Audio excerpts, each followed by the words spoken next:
Tati e Elas com Tatiele Melo. Oi, gente, seja bem-vindo a mais um programa. É uma alegria ter você aqui novamente para aprender, refletir conosco sobre um tema muito importante nos nossos dias, que é saúde mental.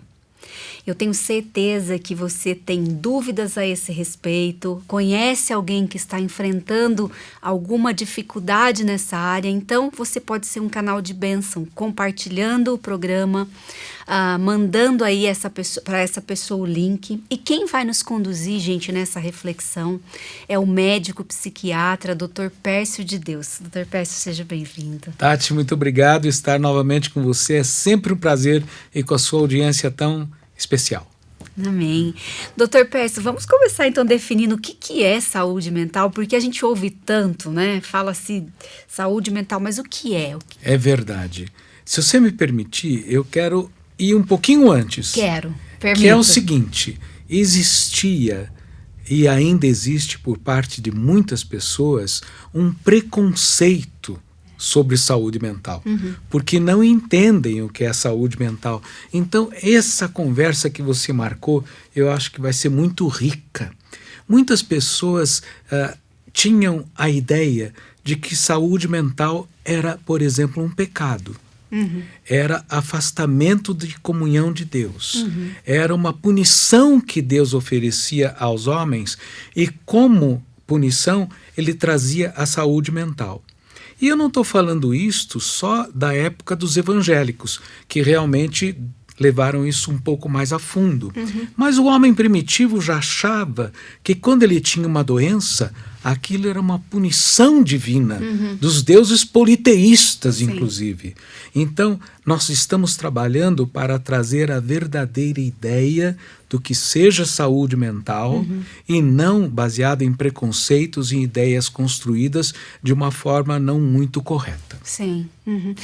É importante o senhor dizer isso, né? Porque a gente ainda vê, né, Dr. Pércio, esse preconceito ainda, infelizmente, né? Ainda vê, e vê às vezes de ministros da igreja, de pessoas irmãs que deveriam ter a compreensão que a doença mental, a saúde mental, faz parte de uma saúde mais ampla, que é a saúde do ser humano, né?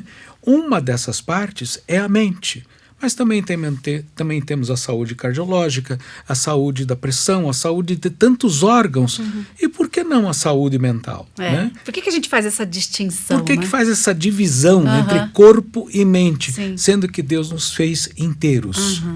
Então, eu acho que vai ser muito gostoso. Vamos lá. Tá. Então, define pra gente o que caracteriza a saúde mental. Olha, a saúde como um todo é caracterizada por um bem-estar que aborda várias dimensões.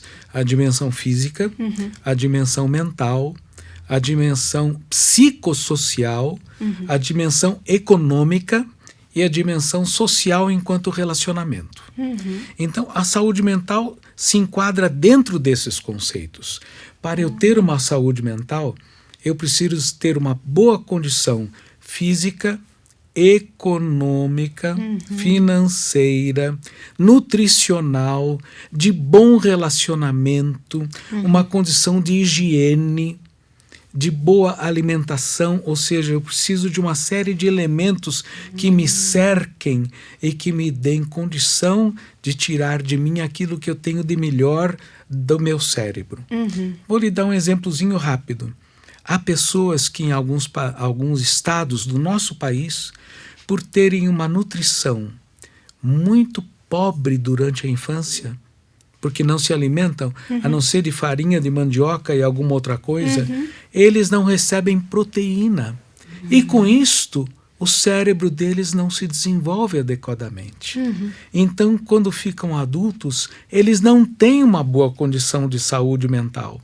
Olha que interessante, porque faltou nutriente à infância, faltou alimento, fome. Então, é uma das condições que as pessoas esquecem. Vem um adulto que tem um problema de pouca condição de aprendizado, de cognição, de memória, mas não sabe a história que ele teve e que o cérebro dele não se desenvolveu como podia. Ouvindo o senhor falar da definição, é algo então amplo, né? Porque envolve várias áreas para fazer com que você tenha saúde mental, né? Isso, é muito abrangente. Que legal. E também pensando nisso, Dr. Pércio, então a gente percebe que hoje, na atualidade, nós temos maiores chances de adoecer, sim, né?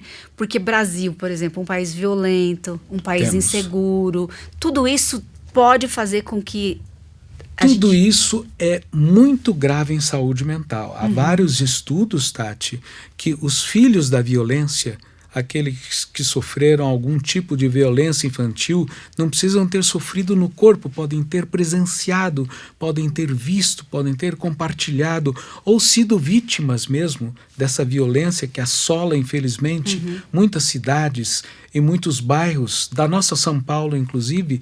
Isso é um dos fatores que vai influir negativamente no desenvolvimento do cérebro e da saúde mental dessa criança. Sim.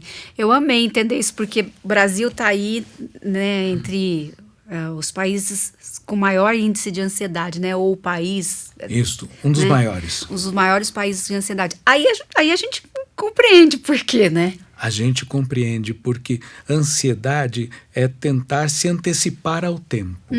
E quando nós nos vemos cercados por tantas ameaças, por tantos perigos, por tantas incertezas, por tantos medos, essa saúde vai ficar comprometida e uma das formas de manifestação, que é uma defesa, é a ansiedade. Ansiedade é filha do medo. Então, todos nós vivemos uma condição de medo o tempo todo. Ao sairmos de casa, nós não temos certeza se vamos voltar. Né? Nenhum de nós tem. Às vezes o nosso cérebro nos engana. Né? Fala, não, vai dar tudo certo, tudo vai correr bem. E nem sempre corre bem. Sim. Ô, doutor Pércio, quando a gente pensa em saúde mental, o que eu vivi na infância, então pode impactar no futuro, é isso? Por exemplo, essa desnutrição, abusos na infância, traumas, pode desencadear lá na frente. Pode impactar positivo e negativamente. Tá. Então vamos começar com um outro dado negativo. Há muitas pessoas que têm uma saúde mental relativamente comprometida ou gravemente comprometida porque teve muitas infecções infantis. Então, há um estudo em neurociência mostrando o impacto de amidalites, dor de garganta, de otites, de sinusite, de bronquite, de asma, de infecção urinária, os estreptococos, que são substâncias, que são cocos, né, que são bactérias, atingem o sistema nervoso central em formação de uma criancinha até 10 anos e podem produzir distúrbios relativamente graves, como a hiperatividade cerebral, transtorno de atenção, algum transtorno de dislexia e tantos outros transtornos. Então veja, até uma simples infecção, que até tempos atrás nós não tínhamos a noção, nós da medicina, que isso fosse tão impactante, e hoje que vivemos com epidemias gravíssimas, né? E que temos medo de contrair aí uma doença, uma influenza, uma simples influenza, para não falar das mais sérias, né? A Covid, que fez tanto estrago e causou tanto prejuízo na saúde mental, houve um aumento de mais de 60% de ansiedade e pânico em profissionais de várias empresas no período da pandemia. Então veja o impacto sobre a saúde mental de um medo, de uma doença. Mas também eu queria falar do tempo de fatores positivos da nossa infância. Quem teve a sorte, como eu e talvez como você, de termos a bênção de um jantar em família, de um almoço em família, onde era trocado informação, amadurecimento, causos que eram as histórias, havia oração e havia uma importância grande mesmo à vida espiritual. Então, vários de nós foram criados nesta base. E esta base é que nos fez ser quem somos. Eu tenho muito medo das crianças que nasceram na pandemia. Porque elas foram criadas por quem? Quem estava dando essa base a elas? Né? Então, as crianças de hoje são muito menos favorecidas e com maior índice de adoecimento mental futuro do que nós fomos. Aí a gente começa a pensar no estilo de vida que nós temos levado, né? A tecnologia, por exemplo, a mesa, que faz com que a gente perca essa oportunidade de troca, né? Essa individualização, cada um no seu quarto, também contribui para que a gente veja esse aumento, talvez? Mas sem dúvida. Olha, outro dia estava indo a um restaurante e vi uma família sentada, comendo uma refeição, mas cada um com seu celular. Troca? Nenhuma.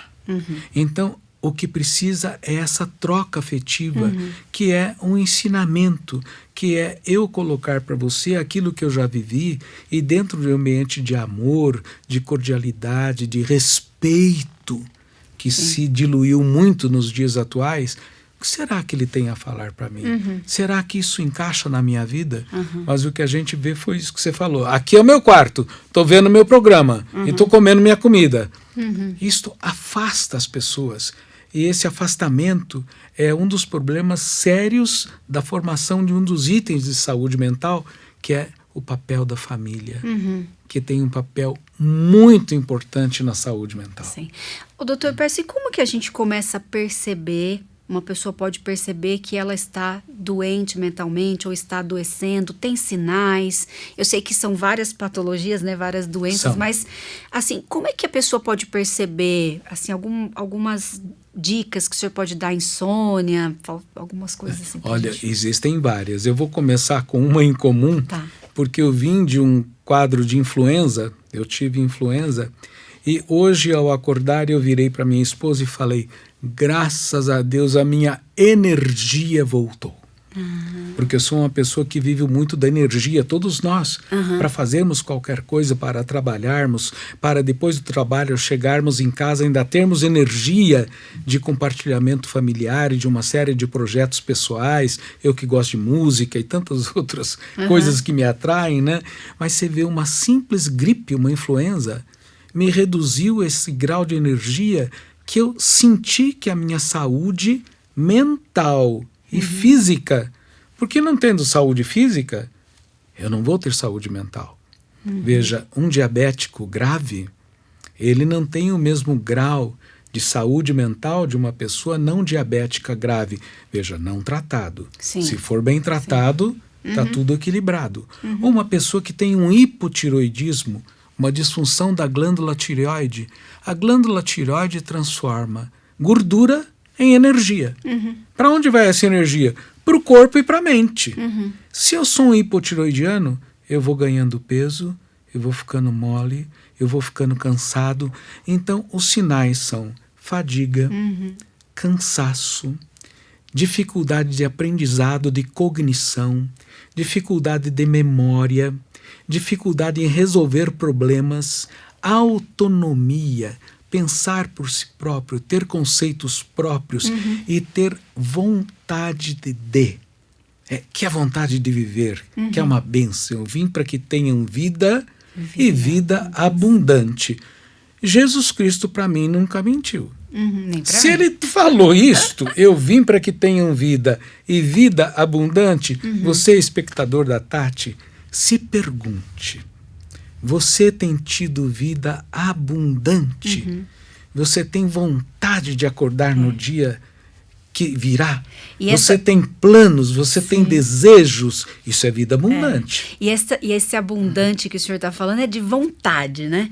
Não é de dinheiro, gente. Não, né? não é. Porque às vezes Deus não tem para nós esse projeto. Né? Porque eu acho que é importante a gente explicar, né? Porque às vezes esse abundante, hoje as pessoas presumem elas imaginam que é só financeiramente, né? Ou uma vida... Você está perfeita. Né? Não, é uma vida com vontade, né? Com alegria. O abundante tem sido distorcido pela mídia, né? Então, a pessoa que vai se fotografar em mídia não vai se fotografar de qualquer jeito, né? Ou aqueles que são os grandes influenciadores, parece que são pessoas que todos são ricos, todos viajam, todos têm muitos bens materiais, e isto pode parecer um parâmetro, mas é um parâmetro equivocado, porque nem tudo disto é verdade. Sim. Né? E a vida abundante é abundância nisso que você falou, em vontade, em desejo de viver, em desejo do dia seguinte, independente da sua condição financeira ou econômica, Sim. porque ela será decorrência dessa vontade. E o que Jesus fala, né? Do nosso coração fluirão rios de água viva, né? Isto. E Dr. Pércio, agora, ok, eu entendi, achei incrível essa parte que você falou, que a gente fica até com dificuldade de aprendizado, a gente não acha que tem a ver, né? Exato. Eu achei muito legal. Uma coisa que eu gostaria de entender é, na sua área, na psiquiatria, como é que funcionam os medicamentos? Que eu acho que é uma dúvida, as pessoas têm muito mito, ainda têm muito medo de ficarem viciadas no medicamento, tem muito receio, né? Eu também tenho. Então, os espectadores vão ficar assustados. Eu também tenho. Por que eu tenho? Tá.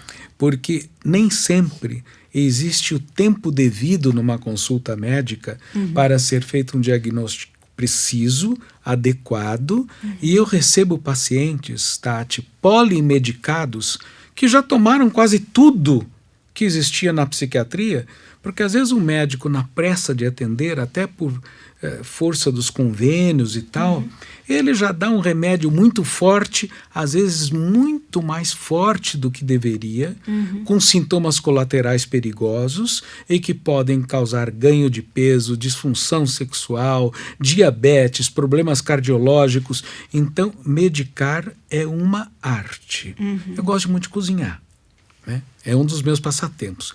E cozinhar, você não pode sair da frente do prato um minuto, senão passa o ponto, senão queima. O meu paciente eu tenho que ver da mesma forma. Qual é o real problema dele? Ele precisa de que classe de medicamento? Ele é um psicótico? Ele precisa de um tipo de medicamento. Ele é um ansioso? Ele precisa de outro tipo. Ele tem estresse pós-traumático? Outra classe de medicamento. Ele tem depressão? Opa, complicado. Porque os antidepressivos são remédios que não podem ser dados de qualquer forma, porque vários deles podem induzir a dependência. É gozado que as pessoas têm medo, Tati, de tarja preta. Né? Então, os benzodiazepínicos, esses não são muito problemáticos. Problemático é antidepressivo dado de maneira errada. E às vezes a pessoa teve uma depressãozinha por uma perda, às vezes uma perda significativa, um luto, mas essa depressão, ela irá embora com o tempo, com a fé, com o apoio familiar, com o apoio da igreja. A pessoa vai se libertando daquela dor, vai ficando uma saudade gostosa, e às vezes o psiquiatra só aumenta a medicina, o antidepressivo. E isso vai causando queda da qualidade de saúde na vida da pessoa. Então, medicar é uma arte, como em qualquer área da medicina, medicar pressão alta, medicar câncer, medicar gastrite, medicar anemia. Quantas pessoas vêm ao meu consultório achando que estão depressivos e eu descubro uma anemia.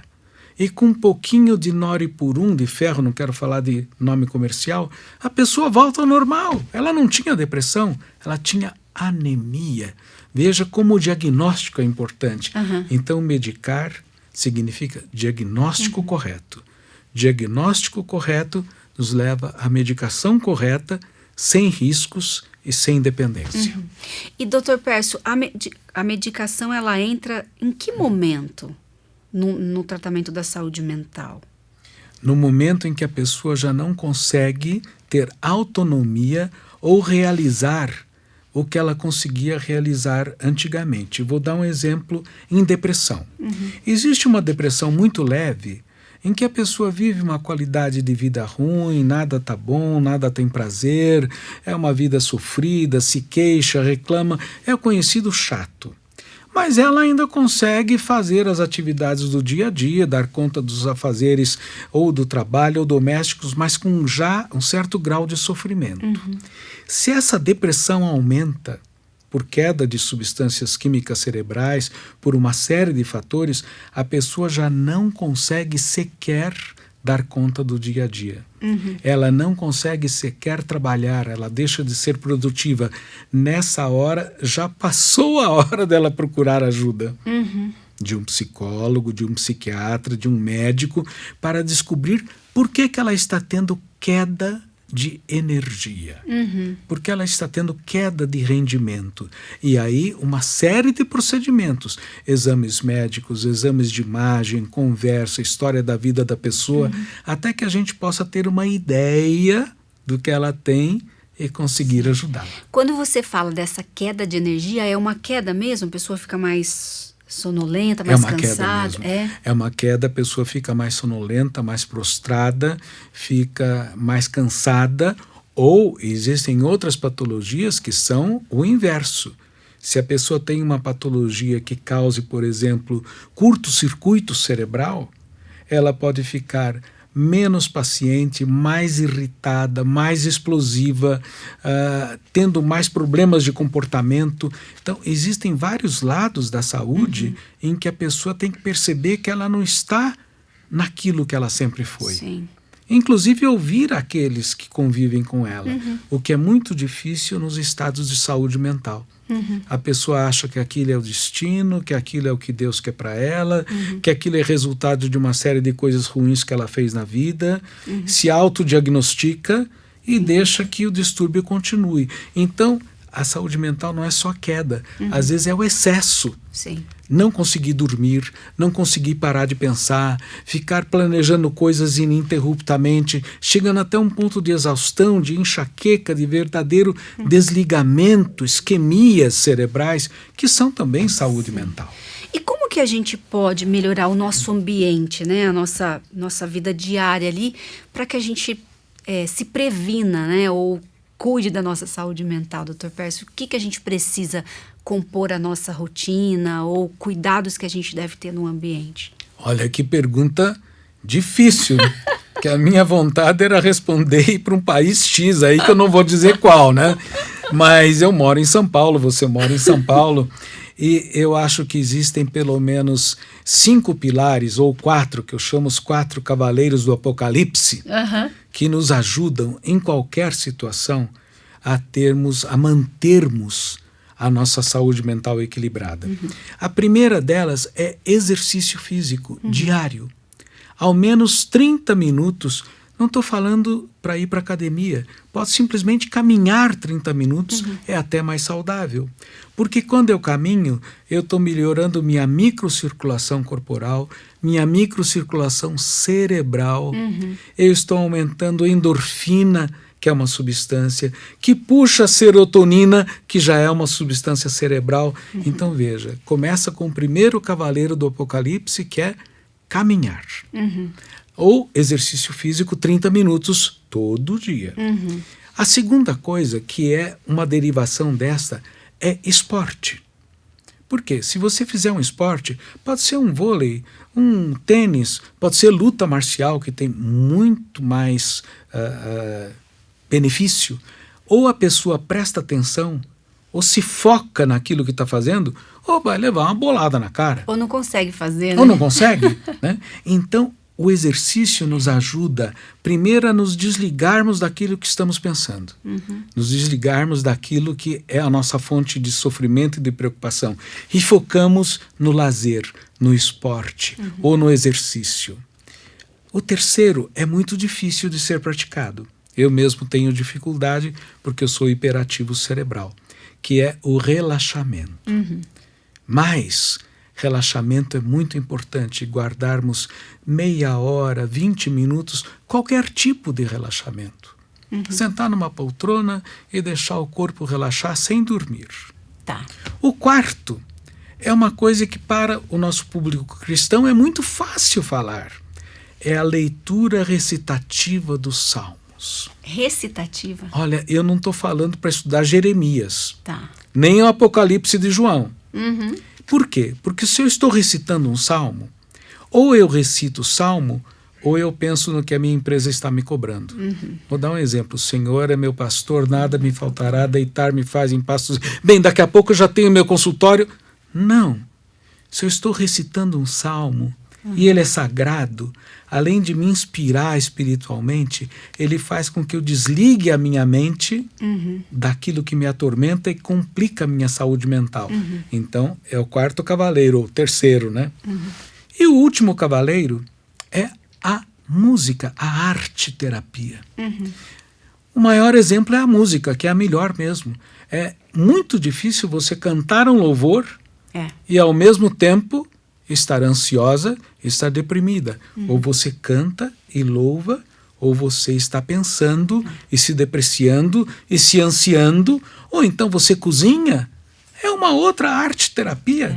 Ou então você faz tricô, ou então você desenha, você pinta. Então a arte é um presente de Deus para que nós nos desliguemos, nos despluguemos de tanta pressão, de tanto medo, de tanta dificuldade. Quando juntamos todas elas, saúde mental de graça, sem gastarmos nada. Essa parte da música eu fiquei pensando porque ela faz com que as nossas emoções venham à tona, né? A gente chora. Chora. Né?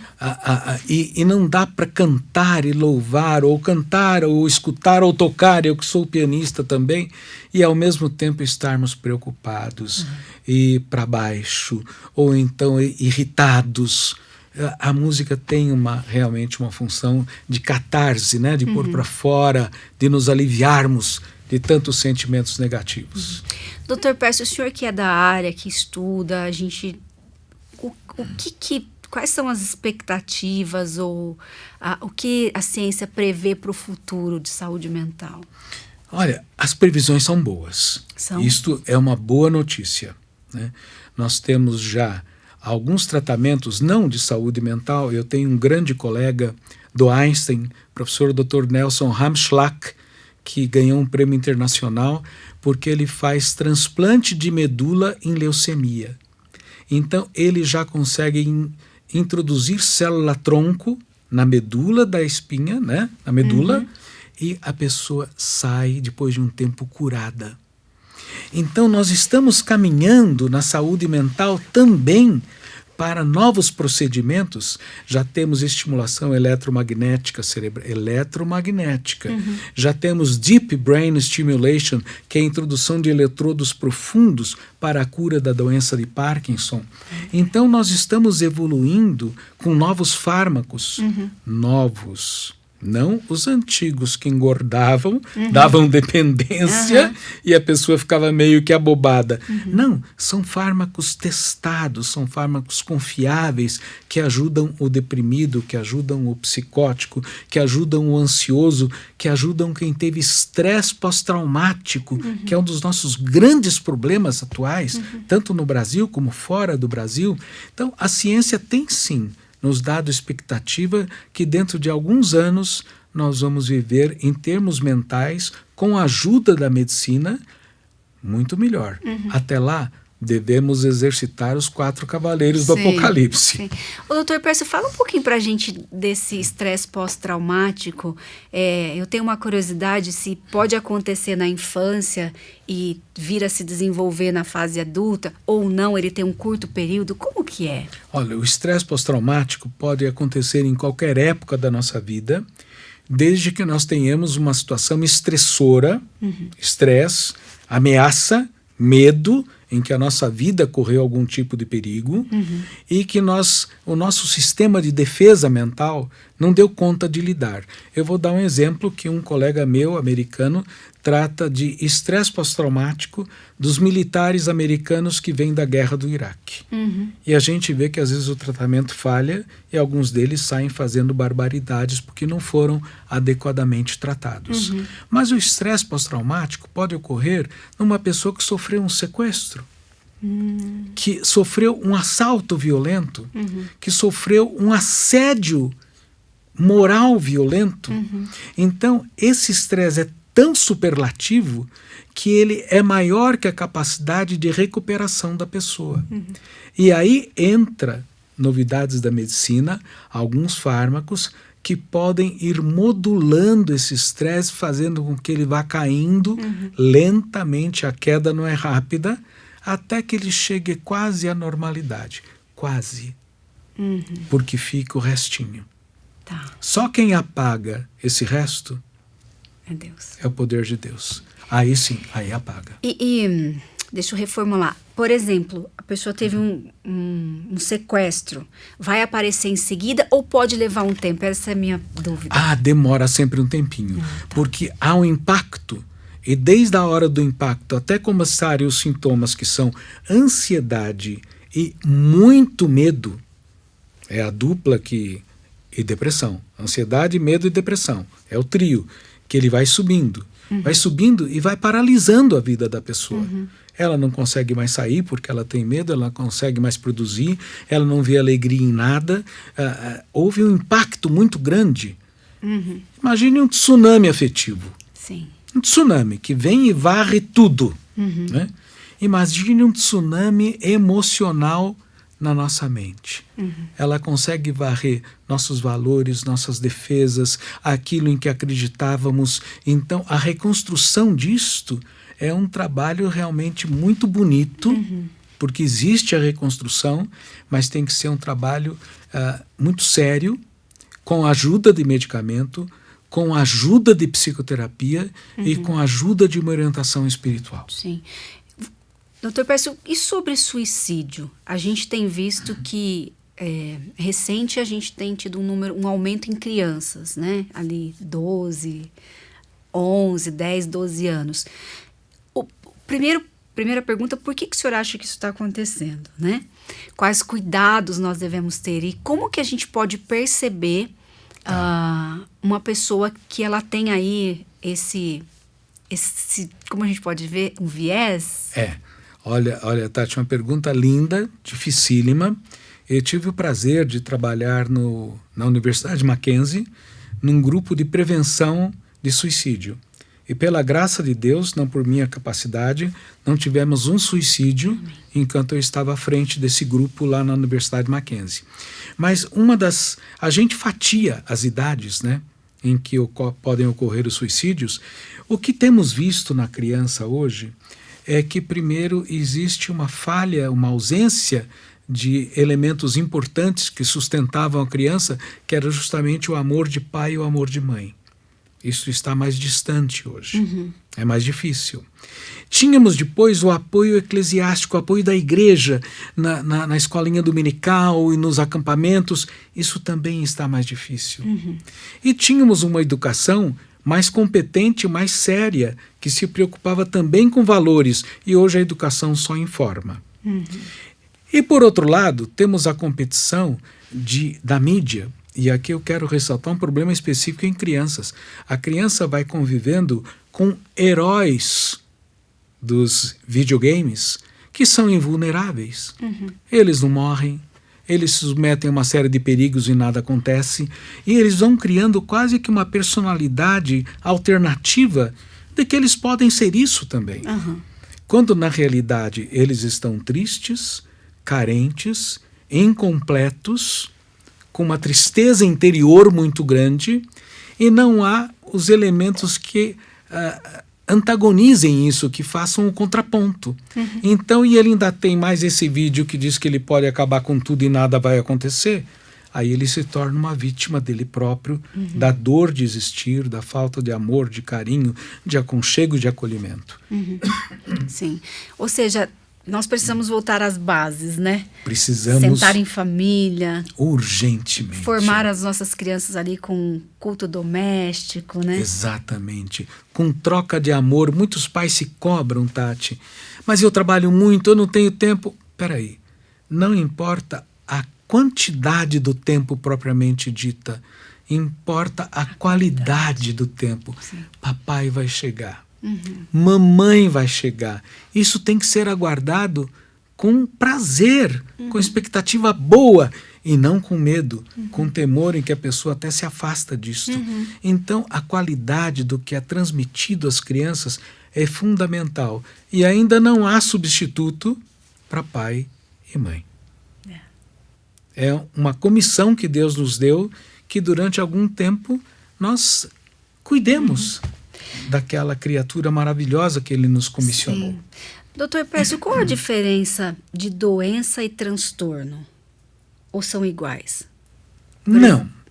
Eu diria para você que o transtorno seria uma expressão mais leve da doença. Tá. E a doença é uma expressão mais profunda. Né? A doença, geralmente, existem outros fatores concorrendo para ela, por exemplo, a genética, a hereditariedade, traumas muito profundos, desvios da construção da arquitetura cerebral por uma série de doenças, de infecções, de radiações, de elementos tóxicos. Nós não sabemos, mas nós somos expostos a elementos tóxicos dia a dia. Inclusive na nossa alimentação. Nós ingerimos agrotóxico. O leite, no nosso tempo, era deixado na porta de casa e a validade era um dia. Hoje o leite dura 4 meses. O pão, né? O pão. Ou seja, tudo isso são elementos agrotóxicos e que vão, ao longo do tempo, causando doença, não transtorno. O transtorno seria uma disfunção de alguma área cerebral, mas essa disfunção é mais leve. É mais passível de ser equilibrada e de ser tratada. E uma depressão e ansiedade tem cura? A pessoa se cura realmente daquilo? Da doença? É doença, né? Olha, depende. A depressão pode ser só um luto, não é doença. Tá. É um estado reativo. Né? E a pessoa se recupera completamente. A ansiedade pode ser também um estado transitório. A pessoa sofreu um agravo, sofreu um acidente ou uma cirurgia, né? E ficou com muita ansiedade, mas passando o tempo ela vai se recuperando com exercício da fé, do exercício físico, de tudo aquilo que nós já conversamos. Já a doença mesmo, ela pode ter elementos mais profundos, como um cardiopata. Tá. Ele pode ter a cardiopatia dele, está lá quietinho, até que ele faz um estresse, um esforço muito grande, e aquilo que era uma tendência se transforma em uma doença. Então, ele vai necessitar de um apoio de um cardiologista, de medicamento para esse coração bater de forma adequada, não ter fibrilação, não ter taquicardia, não ter isquemia. E esse tratamento é a longo prazo, porque essa doença foi sendo construída devagarinho pelo depósito de material de gordura nas artérias, de glicose, de material tóxico. Então, ele vai tratar a longo tempo. Da mesma forma, a doença mental. Sim. Então, há doenças que são rápidas de tratamento e a pessoa retorna à normalidade com muita facilidade. Há outras qualidades de doença que a pessoa vai precisar de um tratamento mais constante, com mais seriedade, e levando muito a sério a ideia de que ela pode viver uma vida normal. Se ela se tratar de uma forma adequada, estiver os apoios e a compreensão daqueles que a rodeiam. Essa é uma parte que eu gostaria de perguntar, porque nos Estados Unidos a gente vê muito as igrejas oferecendo aquelas rodas de conversa, né? Tem para quem tem dificuldade com comida, para quem volta da guerra, né? Aqueles grupos terapêuticos, né? Sim.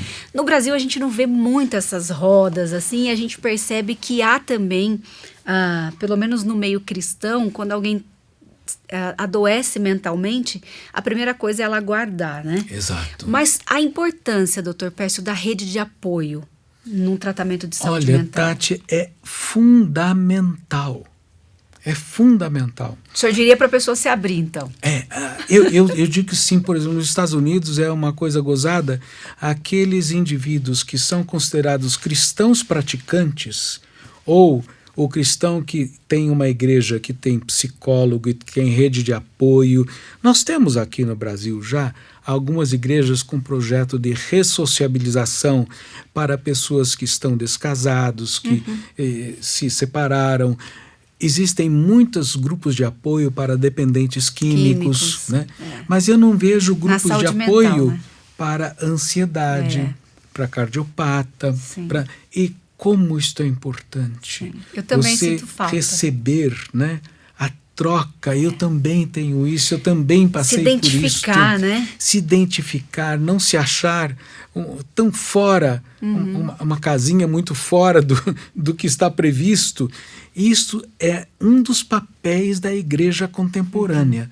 É o acolhimento, é o entrelaçamento e a abertura de diálogo, de conversas, de redes de apoio.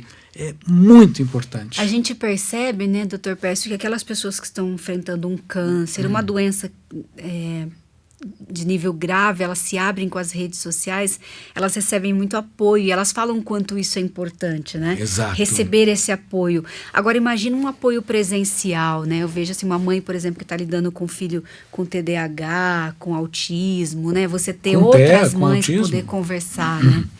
Muito importante. Olha, a propósito disso, eu recebi uma mãe que veio tão deprimida outro dia porque descobriu que o filho dela era autista. Eu pedi para fazer um teste, um autoteste, e vi que ele era um Asperger, que é um dos tipos de autismo com muita inteligência.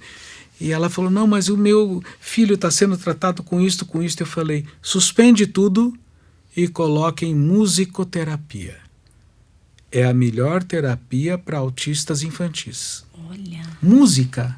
Há trabalhos feitos na Universidade de Belo Horizonte que a gente via autistas antes do musical batendo a cabeça, aqueles autistas graves, e os pais chorando no final do ano vendo o filho cantando no musical. Então, a música é terapêutica. E num grupo de apoio, todos trocam essas informações. Olha, meu filho se deu bem fazendo desenho, fazendo matemática, fazendo... E essa troca enriquece. E é função, sim, da igreja moderna oferecer isto aos seus membros, grupos de apoio, grupos de confraternização. Eu acho que é muito importante. Sim. E como que nós, Dr. Pércio, que convivemos hoje, todo mundo convive com uma pessoa ansiosa, deprimida, quais os cuidados com as nossas falas? Porque eu percebo que às vezes as nossas falas colocam mais peso naquele que está passando por esse momento. Alguns cuidados que a gente deve ter. Pois é muito importante isso, sabe, Tati? A importância da compreensão do outro. Às vezes, ou em primeiro lugar, se colocar no lugar do outro e não simplesmente querer que o outro venha para a nossa casinha. Não, você está errado porque isso não é motivo, porque isso é besteira. Peraí, é besteira para quem? Eu conheço o que a pessoa está vivendo, então é muito importante o conhecimento, a troca e a palavra sempre de acolhimento.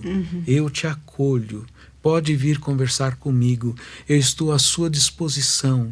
Existe uma diferença entre, inclusive, gestão, não é o nosso papo hoje, né?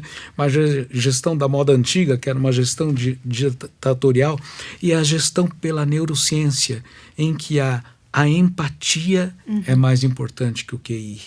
O afeto, o receber, o estimular, o valorizar, o presentear, tudo isso nós devemos fazer antes de emitirmos um julgamento. Julgar nunca. Nosso mestre nunca julgou, então quem somos nós para julgar? Sim, e bonito isso, né? A gente acolhe e oferece ajuda, né? Porque E oferece ajuda. Talvez indique aí um médico, um psicólogo, né? Ajuda essa pessoa aí, porque uma das coisas que a gente percebe é que quem está doente mentalmente nem sempre tem forças, né, Dr. Pércio, para fazer uma caminhada, para cuidar da alimentação. Então, talvez nós possamos entrar com esse papel, né? Os 4 cavaleiros do Apocalipse, inclusive, eu coloco como meta, não como cobrança. Sim. Porque um deprimido não consegue sequer sair da cama. Então, eu tenho que ter um tempo para ele ir se recuperando e ir tendo gosto, prazer nas atividades, porque quando a pessoa está muito mal, ela não quer nada, ela quer, inclusive, ela pede a Deus que tire a vida dela. E nós temos que lutar contra isso. Sim. E quais são as principais doenças ou adoecimentos, como não sei como eu posso dizer, relacionadas à saúde mental hoje que nós enfrentamos? Olha, hoje no Brasil, que é o campeão do uso de ansiolíticos, eu acho que a ansiedade é um grande problema de saúde mental. Junto com a ansiedade, nós temos talvez o patrocinador da ansiedade, que é uma coisa que as pessoas não pensam, que é o estresse. Estresse é levar qualquer material, ao seu ponto máximo de tensão, a partir do qual ele não vai mais dar conta. Ele vai quebrar, ele vai se desconfigurar, ou molecularmente, ou biomolecularmente.